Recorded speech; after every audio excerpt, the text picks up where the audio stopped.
शिल्पकार विश्वरत्न डॉक्टर बाबासाहेब आंबेडकर व सर्व बहुजन महापुरुषांना विनम्र अभिवादन करून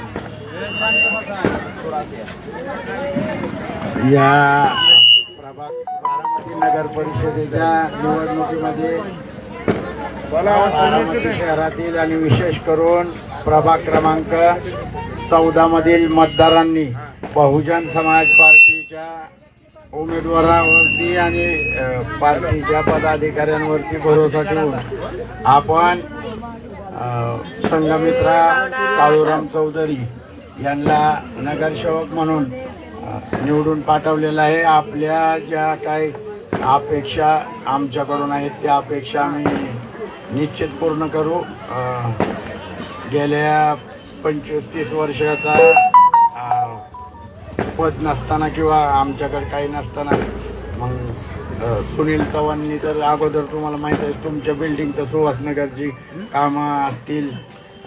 पूर्वी जे नगरसेविका जे होते आणि जगताप ती असेल किंवा बबलू असेल सुनील चव्हाण असेल तुमच्या अगोदरची जी थोडीफार कामं होती ती तर आम्ही बाहेर असताना केल्यात. आता तर आतमध्ये तर आता काही काळजी करायची गरज नाही. पाणी लाईट काय आहे काय जी काय लागेल ती त्याची व्यवस्था केली जाईल. तुम्हाला ज्याची गरज आहे ती आपण येणाऱ्या दिवसात अजून तर आपला म्हणजे नगरसेवक त्या सभागृहात अजून काही गेलेलं नाही. आता आपण पहिली जनरल मीटिंग झाली की पहिल्या जनरलच्या मीटिंगच्या नंतर तुमच्या जी काही समस्या आहेत त्या समस्या सोडवण्याचा प्रामाणिक प्रयत्न केला जाईल.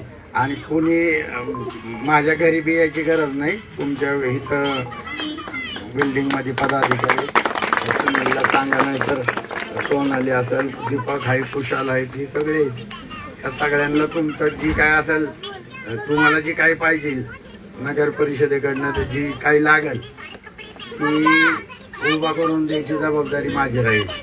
आणि मी ती निश्चितपणे 8-10 दिवसानंतरच काम सुरू करणार आहे.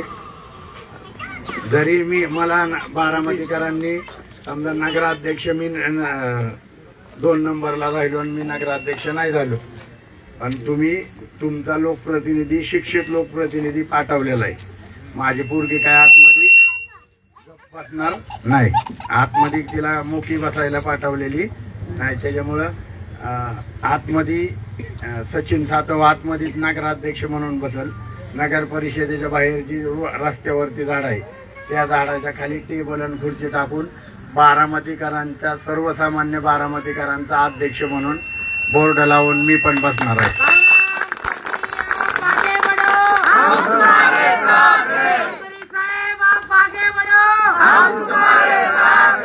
आणि त्या जी कामं राष्ट्रवादी अजित पवार गटाच्या नगराध्यक्षी किंवा त्यांची 35 नगरसेवक जी करणार नाहीत ती मी रस्त्यावरती बसून करीन आणि माझी पोरगी सभागृहात जाऊन थोड्या दिवसात आपण कामाला सुरुवात करणार आहे.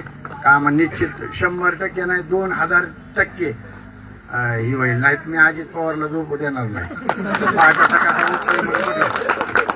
आता बारामतीचा सगळा विकास झालाय.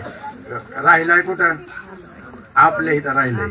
आणि त्याच्यामुळं दादाला मी इथं बरोबर कसा काम करून घ्यायचंय ती मी अजित दादाकडनं आणि वहिनीकडनं करून घेईल. तुम्हाला सगळ्यांना माहित आहे दादा बी आपला थोरला भाऊ आहे. त्याच्यामुळं दादानी पैसे आणल्यावर ना की त्याचा हिशोब मी तुम्हाला देईल. दादाला बी मागायला जाऊ नका, मी मागील ना. आणि ती जी काही फक्त सुहासनगरच नाही आणि फक्त प्रभाग 14च नाही बारामती शहरातल्या प्रत्येक सर्वसामान्य माणसाला ज्याला कुठलाच आधार नाही त्याला आधार माझी पोरगी असेल. आज मारवाड पेठला जाऊन बघा हातगाड्यावाल्यांना शहरात कुठेही आता बंदी राहिलेली नाही. आणि मी एखादं कारण भारतीय संविधानाच्या कलम 19, 20 आणि 21 अधिकार दिलाय रस्त्याच्या कडेला व्यवसाय करायचा. तो आपण तुमच्यापैकी कोण काय 5-6 लाख रुपये देऊन ती गाळं घेऊ शकत नाहीत.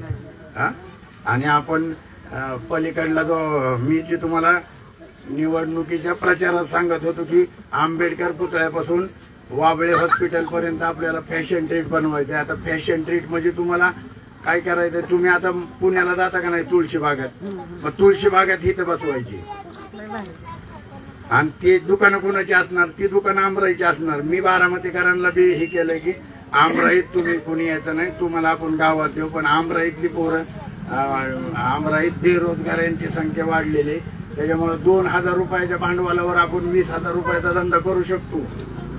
हे तुम्ही त्या किल्पा लावता, टिकल्या लावता, लिपस्टिक हे लय मोठ्या मेट्रो सिटीच्या बाजारपेठात गेलं तर ही टिकलीचं पाकिट तुम्हाला 50 पैशाला भेटतं, जी तुम्ही 5 रुपयाला विकत घेताय. म्हणजे एका टिकलीच्या पाकिटच्या पाठीमागे 4.5 रुपये भेटतात, 4.5 रुपये भेटतात. आणि लिपस्टिक जी आहे ती 1.25 रुपयाला भेटती, 1.25 रुपये ते 1.5 रुपयाला भेटते. ती लिपस्टिक इथं तुम्ही 25 रुपयाच्या वरती विकली जाते. त्याच्यामुळं ह्यो जो स्वतःचा व्यवसाय आहे, हा स्वतःचा व्यवसाय करण्यासाठी आपल्याला हे करायचं आहे. आता नगर परिषदेमधली बरीचशी लोक म्हणतात की नगर परिषदेमध्ये कामाला लावा आणि कशात तर टेंडरमध्ये लावायचे काय अवघड नाही. मी ज्याला टेंडर भेटेल त्याला मारील, तुम्हाला नाही कामाला. पण तुम्ही जी पोरं शाळा शिकतात त्या पोरांनी शाळा शिकल्यानंतर मग तुम्हाला सरकारी नोकऱ्या भेटतील. आता जी परमनंट नाहीत किंवा ठेकेदारीवर काम करणारी आपल्यातल्या बी महिला आहेत, ज्यांचं वय बसतंय, त्यांना आपण कसं नगर परिषदेत कायम करता येतंय त्याच्यासाठी मी भांडेल. आणि हा माझा शब्द आहे, मी त्याच्यासाठी भांडेल. ज्यांचं वय बसतंय त्यांचा, नाही तर आता ते टेंडरमध्ये 50-50 वर्षाच्या महिला पण कामाला आहे. ती 50 वर्षाच्या महिलेला मी काय कामाला लावू शकत, मीच नाही, ते कोण आलं तरी तो दुसरा लावू शकत नाही.